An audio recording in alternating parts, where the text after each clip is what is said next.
किसी के फेस पे ज्यादा तेल ज्यादा आता होगा, किसी में रूखापन ज्यादा होगा, किसी को दाने बहुत जल्दी हो जाते होंगे, किसी को एलर्जी जल्दी हो जाती होगी, किसी को रैशेस जल्दी हो जाते होंगे।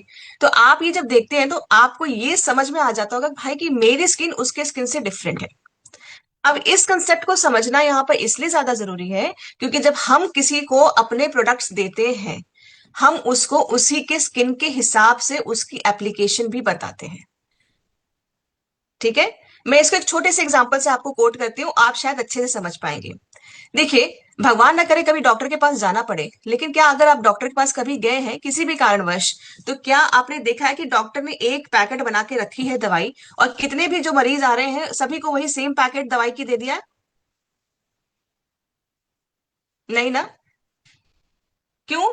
क्योंकि पहले वो समझता है कि भाई प्रॉब्लम क्या है, उस हिसाब से वो दवाई देता है डॉक्टर। सही कह रही हूं मैं या गलत कह रही हूँ? सही कह रही हूँ।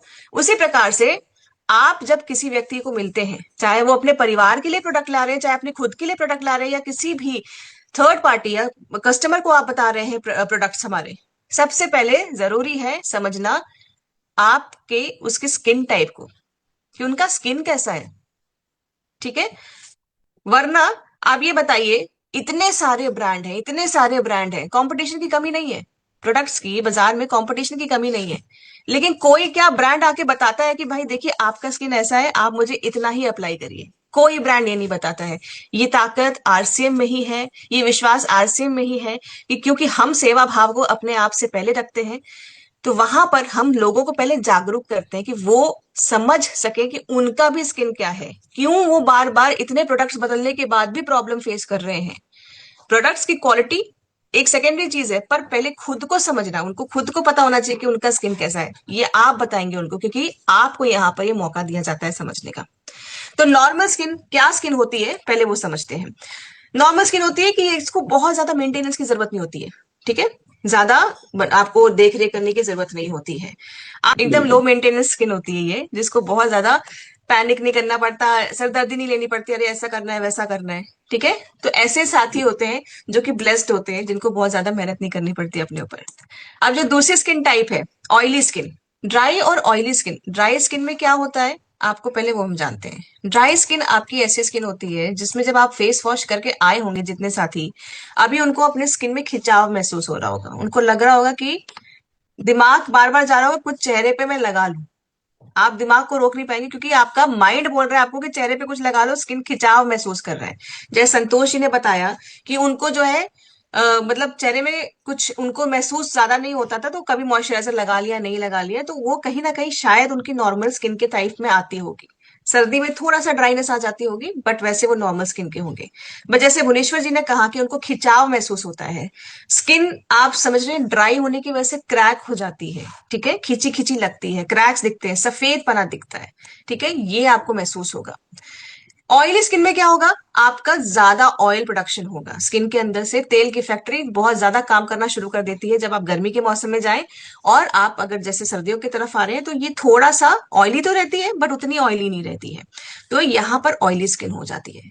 अब देखिए, इसके बाद जो स्किन टाइप आती है वो है कॉम्बिनेशन स्किन। क्या होती है कॉम्बिनेशन स्किन? मतलब टी जोन, हमेशा याद रखिए, ये माथा और ये पूरी लाइन टी का फॉर्म बनाता है, और ये हिस्सा हमारा ऑयली रहता है। ठीक है। ये हिस्सा ड्राई रहता है। तो अब यहाँ पर क्या है, हम जो प्रोडक्ट्स यूज करते हैं उनको थोड़ा सा संभल के यूज करना पड़ता है। जहां पर ड्राइनेस ज्यादा है वहां पर आप सीरम को अच्छे से लगाइए, अपने मॉइस्चराइजेशन मतलब मोरिंगा क्रीम को अच्छे से लगाइए। बाकी जहां ऑयली जगह है वहां पर उतना नहीं लगाना है। तो ये हमारे कुछ स्किन टाइप्स हो गए, जो कि हो गए नॉर्मल। नॉर्मल में आप सारे प्रोडक्ट्स को 2 से 3 बूंद, जैसे हमारा सीरम हो जाता है, आप मोरिंगा की क्रीम भी लगा सकते हैं आराम से। इसके बाद आता है ड्राई स्किन। ड्राई स्किन में आपका 2 से 3 या 4 बूंद, डिपेंड करता है कि आपकी ड्राइनेस कितनी है। किसी किसी की इतनी ज्यादा ड्राइनेस होती है कि उनको 4 से 5 बूंद भी लगाना पड़ता है, वरना स्किन फटी फटी या ड्राइनेस ज्यादा लगती है, तो सीरम की एप्लीकेशन यहाँ पर आप ज्यादा कर दीजिए। डिपेंड करता है कि आपकी ड्राइनेस अगर 2 से 3 बूंद में, 3 से 4 बूंद में नहीं जा रही है, तो 4 से 5 बूंद भी लगा सकते हैं एक्सट्रीम ड्राई स्किन के लिए। ठीक है।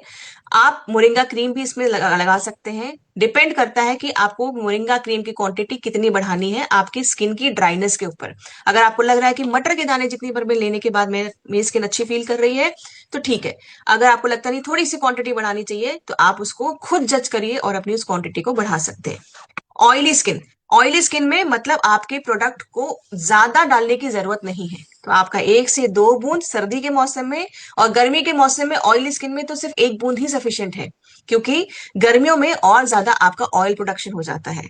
आप मोरिंगा की क्रीम सर्दी में यहाँ पर थोड़ा सा लेके लगा सकते हैं, गर्मी में चाहे तो स्किप कर सकते हैं, या फिर सिरम और मोरिंगा क्रीम दोनों में से एक चीज को चूज कर सकते हैं। कॉम्बिनेशन स्किन में आपको गाल पे जहां ज्यादा ड्राइनेस है तो सिरम का एप्लीकेशन, क्रीम का एप्लीकेशन यहाँ थोड़ा ज्यादा होगा। टी जोन में हमको थोड़ा सा कम रखना पड़ेगा, क्यों? क्योंकि यहाँ पर ऑयल प्रोडक्शन ऑलरेडी बहुत ज्यादा है।